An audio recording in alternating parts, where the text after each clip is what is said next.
Hello and welcome to another PlanetDestiny exotic weapon review. My name is Patrick Casey, otherwise known as Holtzman, and today we'll be looking at the exotic weapon Suros Regime. Suros Regime is an exotic auto rifle obtained from Xur, the Cryptarch lottery, or as a reward from PvP or PvE. It's easily one of the best primary weapons in the game, has a really jack-of-all-trades type feel to it, and it's recently gained a rather infamous reputation in the Crucible. First off, I'm going to go ahead and apologize for the background clips here. I've been having an off day in the Crucible, and I've just not been able to get some good, reliable footage like I have with some of my other videos. Let's go ahead and start the review off with some of the good things. This weapon's stats are just perfect. It has an excellent rate of fire for hip firing, and when you aim down sights, it slows down just enough so that you can just land headshots one after another.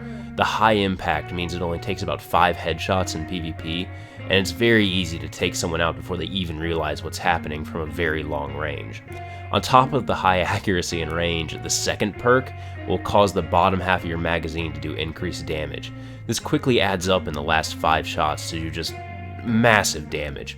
It's actually possible to two-shot someone in PvP with the last 2 rounds as long as they're headshots. If that wasn't enough, the weapon will also heal you every time it deals damage. It's not a heal like Red Death that's really powerful. It'll delay any damage incoming, and it'll start your recovery rate. So if you have a high recovery rate, then the heal will actually be really nice. The perks on this weapon are also just wonderfully designed, and you can use them for different playstyles and in many different situations. The Iridium rounds offer a nice tempo disruption if someone's trying to get shots on you in PvP, and it ensures that you'll never really take damage from a single mob in PvE. Trading out for that hammer forge rounds means you will have a very stable long-range auto rifle, and it's able to be hip-fired in the closer range encounters still. This again lends itself to just being a jack-of-all-trades type weapon. And now on to some of the bad things about the weapon. The really only bad thing that you can really find in this is that maybe the slower rate of fire when you're aiming down sights takes a while to get used to. Some people don't like it for closer range PvP, but this is something that you can just get used to in time, and it has a massive benefit to the overall gun and overall character of the weapon. Another thing to kind of take into account here is that it is a gun that a lot of people have. Xur was selling this weapon, I think it was week 3 of the game, and a lot of the player base had the coins at that point to actually buy it, and this just immediately skewed the PvP that was already dominated by auto rifles to, just purely dominated by Suros Regime, and it also just immediately trivialized a lot of the PvE content.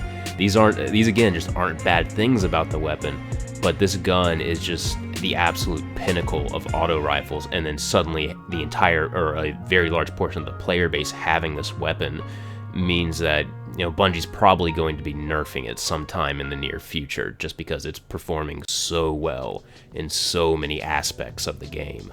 As far as cosmetics goes, Suros does have a very unique look to it. It honestly reminds me of kind of like some of the Super Soaker guns or Nerf guns from the early 90s with all of its curves and just overall kind of plasticky feel to it.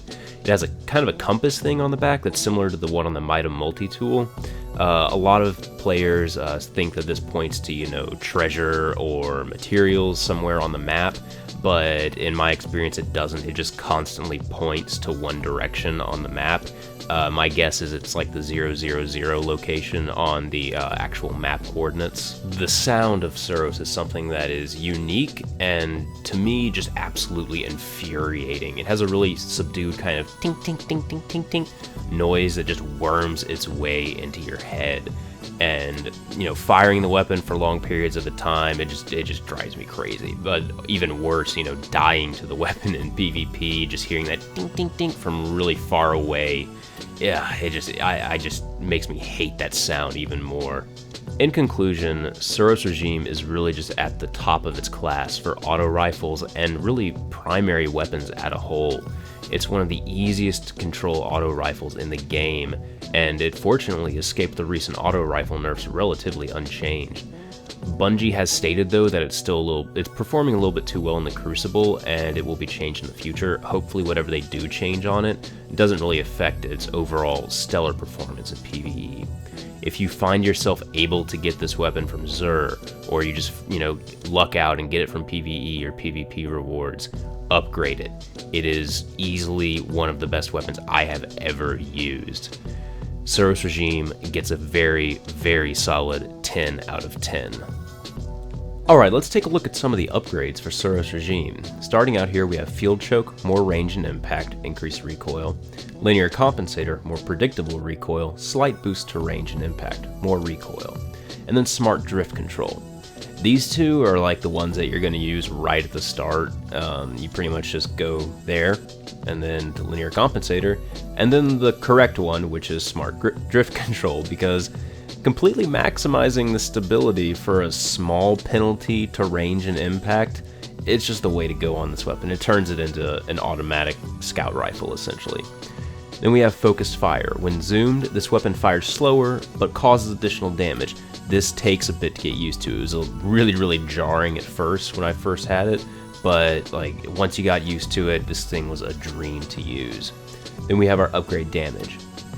Here we have high caliber rounds, oversized rounds built to stagger targets and leave them reeling. Their mass makes the weapon a little harder to handle. I like this upgrade, it's good, but personally I prefer going for hammer forge rounds, improve the range and accuracy, because look at the amount of range that you get from that. Again, it just turns it into a scout rifle that's also an auto rifle. And then we have lightweight. When held, this weapon grants +2 character agility.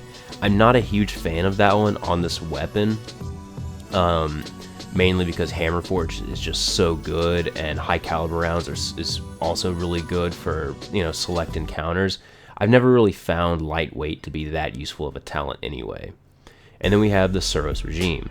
The bottom half of each magazine deals bonus damage and has a chance to return health when dealing damage.